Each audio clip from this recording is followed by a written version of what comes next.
بسم اللہ الرحمن الرحیم۔ ابو جہل وہ بدبخت کافر تھا جس نے ساری زندگی رسول اللہ صلی اللہ علیہ وآلہ وسلم کو تکلیف اور دکھ کے علاوہ کچھ نہ دیا۔ فرعون اور نمرود کی طرح ابو جہل بھی کتے کی موت مرا۔ حضرت عبد الرحمن بن عوف سے مروی ہے کہ جب جنگ بدر کا میدان لگا تھا، معاذ اور معوذ دو میرے پاس بھائی آئے۔ انہوں نے مجھ سے دریافت کیا کہ چچا جان، ان لوگوں میں سے ابو جہل کون ہے؟ میں نے ہاتھ کا اشارہ کرتے ہوئے ان کو بتایا کہ وہ ابو جہل ہے۔ انہوں نے کہا چچا جان، اس ظالم نے ہمارے نبی کو بہت ہی دکھ اور تکالیف پہنچائی ہیں، اس لیے ہم ابو جہل کو نہیں چھوڑیں گے۔ عبد الرحمن بن عوف فرماتے ہیں کہ جو ہی میں نے ان بچوں کو ابو جہل کا بتایا تو وہ بچے بجلی کی سی رفتار کے ساتھ ابو جہل کی طرف بڑھے۔ انہوں نے ابو جہل پر ایک زوردار ضرب لگائی۔ ان کی پہلی ہی ضرب سے ابو جہل اونٹ سے نیچے گرا۔ پھر انہوں نے ابو جہل کا پاؤں پر تلوار کا وار کیا اور اس کا پاؤں ٹانگ سے الگ کر دیا۔ حضرت معاذ بیان کرتے ہیں کہ یہ سب کچھ ابو جہل کا بیٹا اکرما دیکھ رہا تھا۔ اکرما نے وار کر کے میرے بازو کو کاٹ دیا۔ میرا بازو کندھے سے لٹک رہا تھا، پھر میں لٹکتے ہوئے بازو کے ساتھ بھی بڑی تیزی کے ساتھ لڑ رہا تھا۔ جب بازو نے مجھے زیادہ تنگ کرنا شروع کیا تو میں نے اپنے ہی بازو کو اپنے پاؤں کے نیچے رکھا اور زور لگا کر بازو کو اپنے تن سے جدا کر دیا۔ حضرت معاذ سے مروی ہے کہ میں نے موقع پا کر ابو جہل پر پھر سے وار کیا، جس سے ابو جہل کے جسم سے خون کے فوارے جاری ہوئے۔ ابو جہل کو موت کے گھاٹ اتار کر یہ دونوں بچے رسول اللہ کے پاس جا کر عرض کرنے لگے، یا رسول اللہ، ہم نے ظالم ابو جہل کو قتل کر دیا ہے۔ طبری میں بیان کیا گیا ہے کہ ابو جہل ابھی قتل نہیں ہوا تھا، بلکہ وہ درد سے چلا رہا تھا، تڑپ تڑپ کر درد سے چلاتے ہوئے موت کا انتظار کر رہا تھا۔ جب جنگ بدر ختم ہوئی تو رسول اللہ نے تمام صحابہ کو حکم جاری کیا کہ ابو جہل کی لاش تلاش کی جائے۔ سب صحابہ ابو جہل کی تلاش میں مگن ہو گئے۔ حضرت عبداللہ بن مسعود رضی اللہ تعالیٰ عنہ بھی ان میں شامل تھے۔ حضرت محمد صلی اللہ علیہ وآلہ وسلم نے تمام صحابہ کو ابو جہل کی ایک نشانی بتائی کہ ابو جہل کے گھٹنے پر نشان ہوگا۔ صحابہ نے عرض کیا، یا رسول اللہ، ابو جہل کے گھٹنے پر وہ نشان کس طرح آیا تھا؟ رسول اللہ نے فرمایا، ایک دفعہ میں اور ابو جہل عبداللہ بن جدان کے گھر دعوت میں شامل تھے۔ اس وقت تمہاری عمریں بہت چھوٹی تھیں۔ ہم دونوں میں کسی بات کو لے کر لڑائی ہوئی۔ میں نے ابو جہل کو زور سے دھکا دیا، جس وجہ سے ابو جہل زمین پر گرا۔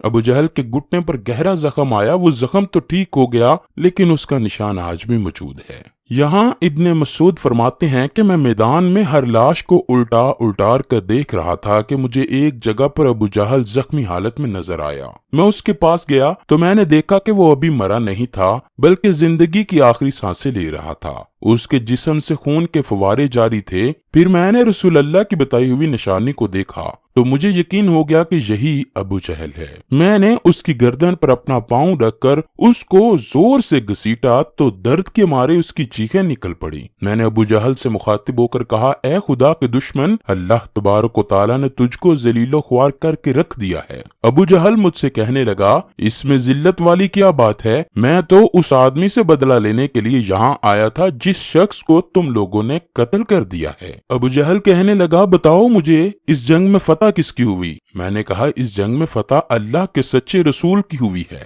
پھر اس نے کہا، اے ابن مسعود چرواہے، تو بہت ہی اونچی جگہ پہنچ گیا ہے۔ دوسرا قول یہ بھی بیان کیا جاتا ہے کہ حضرت عبداللہ بن مسعود نے بیان کیا ہے کہ میں نے ابو جہل سے کہا، تیرا قاتل میں ہوں۔ ابو جہل کہنے لگا، نہیں، تجھ سے پہلے مجھے کوئی قتل کر چکا ہے۔ ایک قول یہ بھی بیان کیا جاتا ہے کہ جب ابن مسعود ابو جہل کے سینے پر بیٹھ کر کہنے لگے، اے اسلام کے بدترین دشمن، تم تو فرعون سے بھی زیادہ بدبخت نکلے ہو۔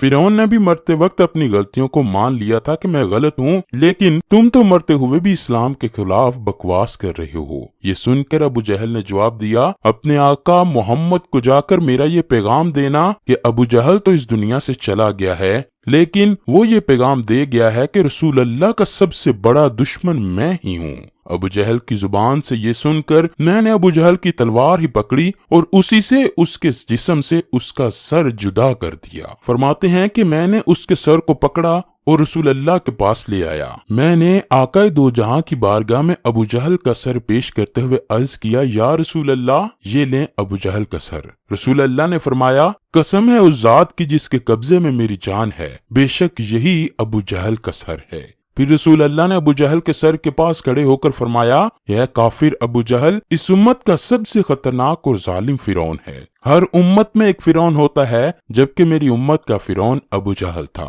اللہ کا لاکھ لاکھ شکر ہے کہ یہ بدبخت ہلاک ہوا۔ روایات میں اس طرح بیان کیا گیا ہے کہ رسول اللہ شکرانے کے نفل ادا کیے۔ رسول اللہ کے فرمانے پر ابو جہل کی لاش، سر اور قریش کے 24 سرداروں کو ایک کنویں میں پھینک دیا گیا۔ اس کے بعد رسول اللہ 3 دن میدان بدر میں رہے اور جاتے ہوئے اس کنویں پر بھی گئے جہاں کفار مکہ کی لاشیں پھینکی گئی تھی۔ رسول اللہ نے کنویں پر کھڑے ہو کر قتل ہونے والوں کو یہ فرمایا، اے کنویں میں پھینکی گئی لاشوں، کیا تم نے اللہ کے وعدے کو پورا ہوتے ہوئے دیکھ لیا؟ اللہ کا وعدہ سچ ثابت ہوا۔ حضرت انس رضی اللہ تعالیٰ عنہ سے مروی ہے کہ رسول اللہ نے آدھی رات کے وقت ان تمام لاشوں کے نام لے کر فرمایا، اے ابو جہل بن ہشام، اے عتبہ بن ربیع۔ اس طرح رسول اللہ نے سب کنویں میں پھینکی گئی لاشوں کے نام لیے اور فرمایا، کیا تم نے رب کائنات کا وعدہ پورا ہوتے ہوئے دیکھ لیا ہے؟ کیا تم نے اپنے خداؤں یعنی بتوں کا وعدہ سچ پایا؟ میرے خدا نے جو مجھ سے وعدہ کیا تھا وہ سچ ثابت ہوا۔ اس پر صحابہ نے پوچھا، یا رسول اللہ، آپ لاشوں سے باتیں کر رہے ہیں؟ تو حضور اکرم نے فرمایا، جو باتیں میں ان سے کر رہا ہوں تم ان لاشوں سے زیادہ نہیں سن سکتے، بس یہ لاشیں بول نہیں پاتی، سب کچھ سن رہی ہیں۔ امام طبری لکھتے ہیں کہ محمد بن اسحاق بیان کرتے ہیں کہ بعض علماء کرام نے یہ بات بیان کرتے ہوئے کہا ہے کہ تم لوگوں نے مجھ سے دشمنی کی، بلکہ دوسرے لوگوں نے مجھ سے دوستی کی۔ تم نے مجھ کو میرے ہی شہر سے نکال دیا، دوسرے لوگوں نے مجھ کو اپنے شہر میں پناہ دی۔ تم لوگ مجھے جھوٹا کہتے رہے، دوسروں نے مجھے سچا اور آخری نبی کہا۔ تم لوگوں نے مجھ کو بے شمار تکلیف دیں، دوسرے لوگ میری تمام پریشانیوں میں میرے ساتھ کھڑے رہے۔ اس کے بعد رسول اللہ نے فرمایا، میں نے تو اپنے رب کائنات کے وعدے کو سچ ہوتے ہوئے پایا ہے۔